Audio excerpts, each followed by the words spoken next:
Could you tell us something?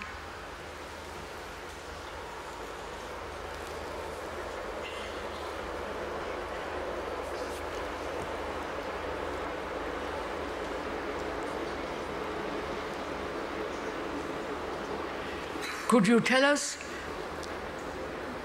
more about this vast intelligence of which you speak?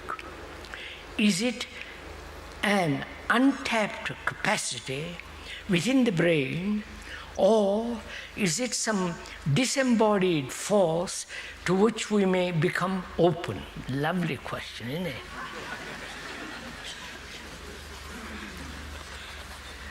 Could you tell us more about this vast intelligence of which you speak?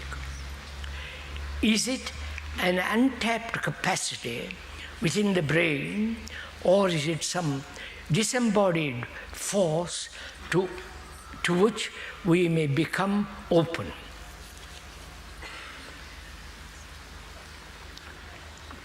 There is ordinary intelligence in there.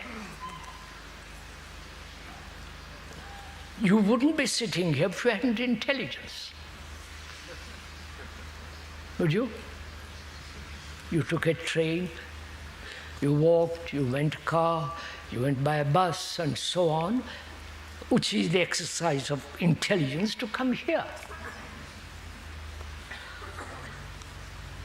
Because you wanted to come. Or it is intelligence to write a good letter. It is intelligence to put the computer together. It is intelligence that has put man on the moon. And it is not intelligence who puts a flag up there.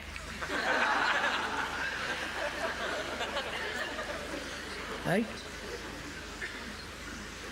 And it is intelligence that has made the computers, missiles, the atom bomb, neutron bomb, the hydrogen bomb, and all the things that are investigating about cancer, you follow? Liver trouble, and so on, so on, so on. That all requires intelligence. And that intelligence is the outcome of thought. Right? Right? But that intelligence is limited. Because it is the outcome of very careful, logical, experimental, systematic working it out, which is thought. Right? So, and thought is limited. Therefore, all measurement, which is technology, is limited. They're adding more and more and more every year. Right? Where there is the more, it is limited. Right? Are we together? Or the better is limited. I am better than yesterday. It's very limited.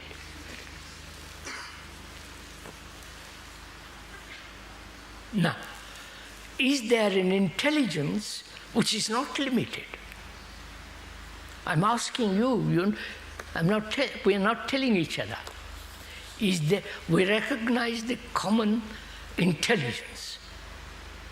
Earn money, do business, go to the factory, get up in the morning, all the rest of it.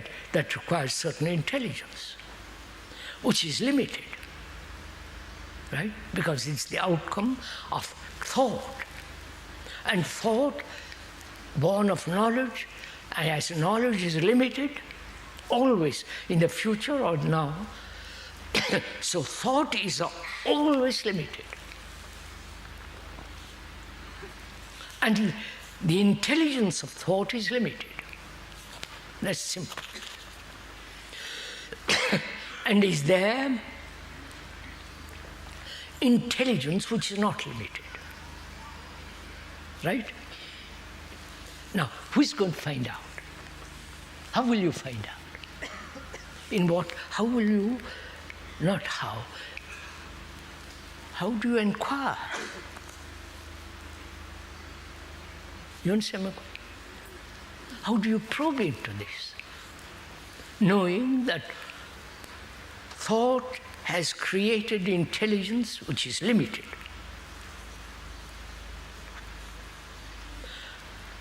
The artist, the poet, the great sculptors, the great literary people, painters and so on, all their things are limited, naturally. Though the artist may not accept that, but scientists accept it. Because they're adding more and more and more every year, getting more and more knowledge about biology, about everything. So is there an intelligence which is not additive? You say the word adding to it. How can one probe into this?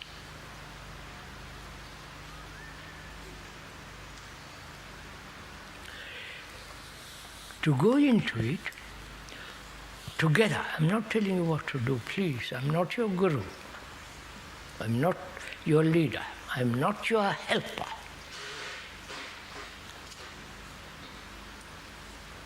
That's not cruelty.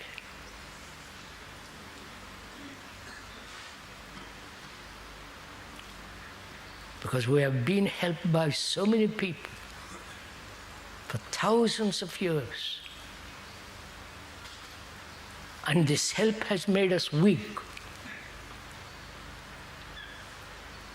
This help from seeking from so many directions is making us feeble. We cannot stand on our own feet and observe and be responsible. Right? If you're seeking help, how can you be responsible? Or if you're dependent, how can you be responsible? So, how do we, how is it possible to probe into this? Into that intelligence which is not limited?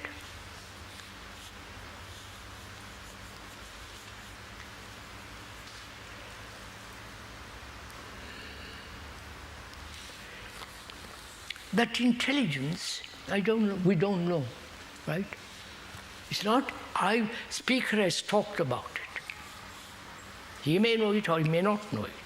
That's irrelevant.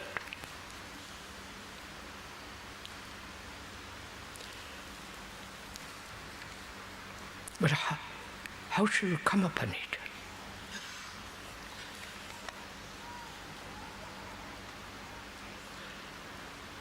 To inquire into it, I must inquire into my whole existence, right?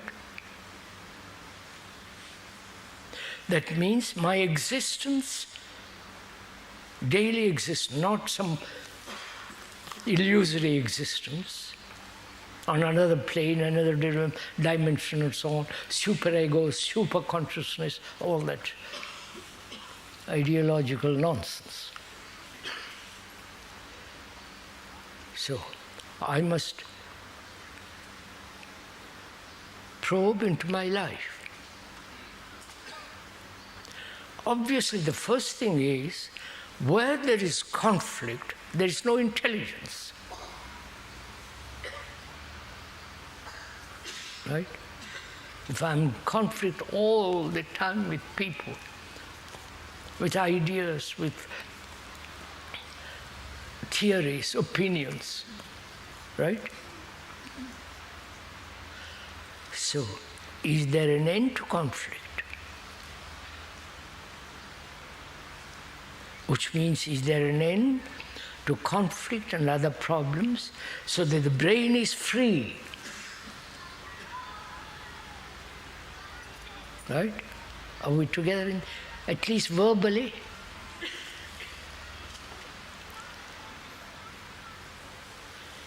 You can see the logic of it, the sanity of this.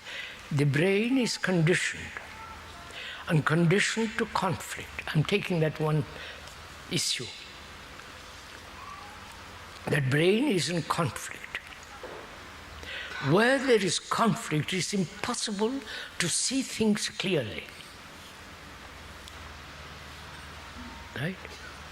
I see things very clearly that thought is limited, and whatever it does is limited, technologically or spiritual, so-called spiritually, is limited.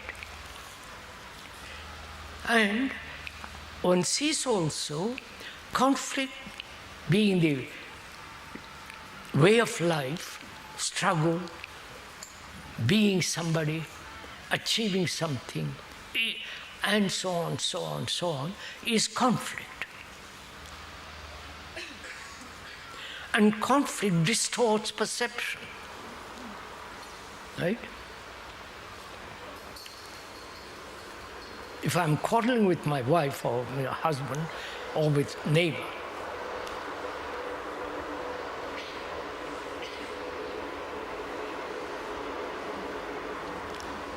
I cannot see things as they are.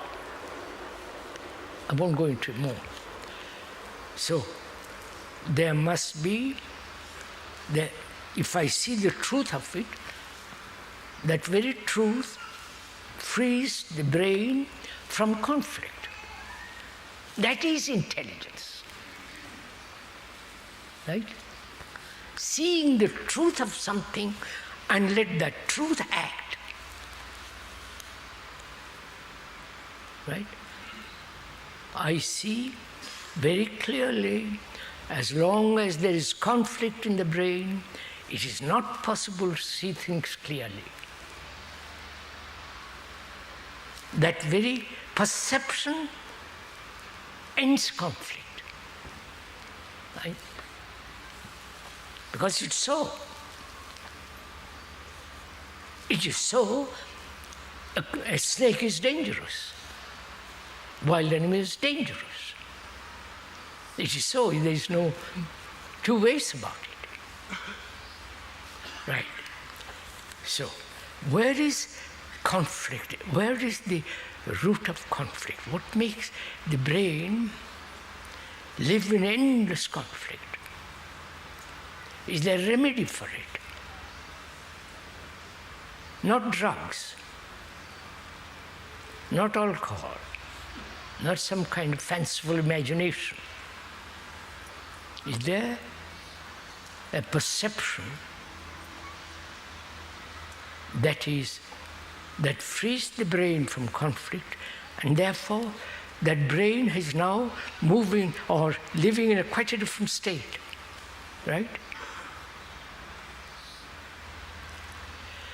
And what is that state? You're following? We are not analyzing, we're just observing.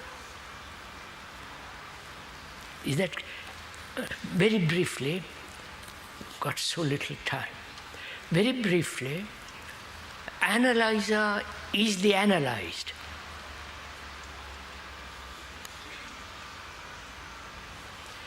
Now, there is the analyzer separate from the thing he's analyzing. I'm analyzing myself. Suppose I have separated myself from the thing which I am observing. Right? I am angry or jealous or neurotic, probably neurotic more. I'm neurotic. And then I say, why am I neurotic? As though it was something outside of me. Right? I am neurotic because the brain is neurotic, right? My whole being is neurotic. It's not I am different from neurosis. So the observer, the analyzer, is the analyzed. Clear? Like the experiencer is the experience. Of course. It's rather difficult. Need I go into this? The thinker is the thought, right? That's clear. The thinker who says, I'm separate from thought, and therefore he controls thought, his shape, right? But the thinker is thought itself. So the thinker is the thought. The analyzer is the analyzed. Now, move next step, which is experiencer is not different from the experience. He thinks he's different. And therefore he says, I must experience. To experience, you must recognize it, right? Otherwise it's not an experience. But to recognize it, you already know it. I wonder if this. So the experiencer is the experience, the thinker is the thought, the analyzer is the analyzed. Right? Probably the analysts and the therapists and so on won't agree with this, but doesn't matter. Probably, I said, they may. So, there is being. If there is no conflict, it means there is only the fact. Right? Right? There is only the ending of conflict. It's a fact. Or not a fact. Then, what takes place in relationship? You understand? That's when there is no conflict inside my brain, inside the brain. It's not my brain, it's the brain of all of us. That we won't go into for the moment. This brain is now without conflict, right? Because I watched it, looked at it. And therefore, in my relationship, there's no conflict. With woman, man, right? Then, when there is no conflict in a relationship, then what is it? Is it not love?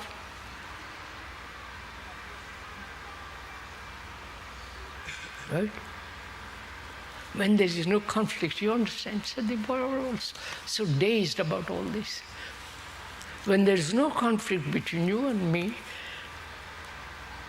you understand? There's no difference between you and me. You may be a woman, I'm a man, and so on. You may be tall, short, black, white, purple, or whatever it is.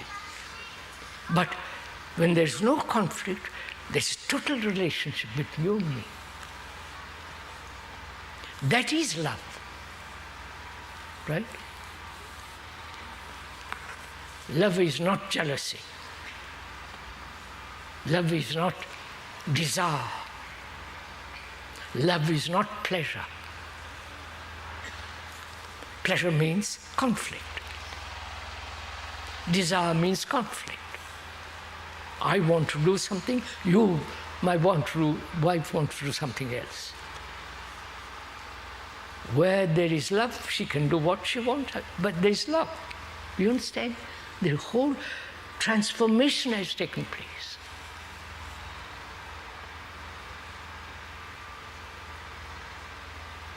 Where there is love, there is compassion.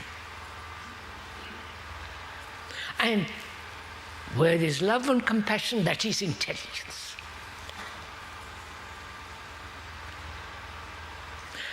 That intelligence gives, in that intelligence there is absolute security, not relative security.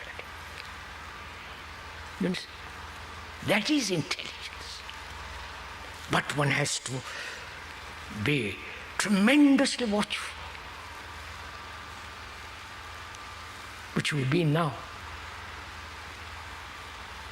And that intelligence is limitless. It's not yours or mine, it's intelligence. Love is not my love and your love, it's love. Yes, sir. That love may be for one or the many, it's still love. Where there is love, there is no hate. There is no enemy. Sir, don't you know all this?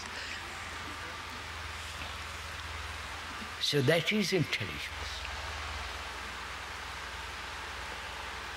You can't talk endlessly about it unless you do it. One can talk about it, as I have been doing. If you go into it much deeper, I don't know if you have time for it. You know, have you ever looked at a drum?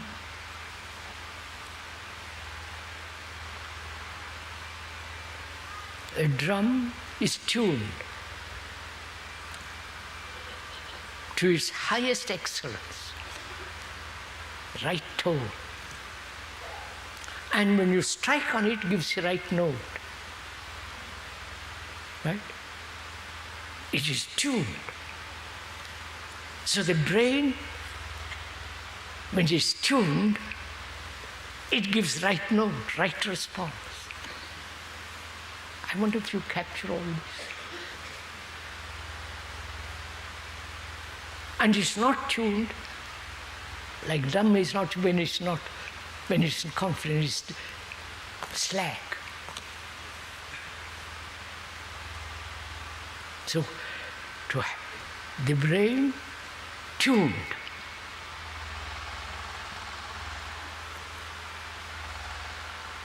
Not you tune the brain, because you are part of the brain. You have to go, I won't go into all that. So is it possible, like the drum which is tuned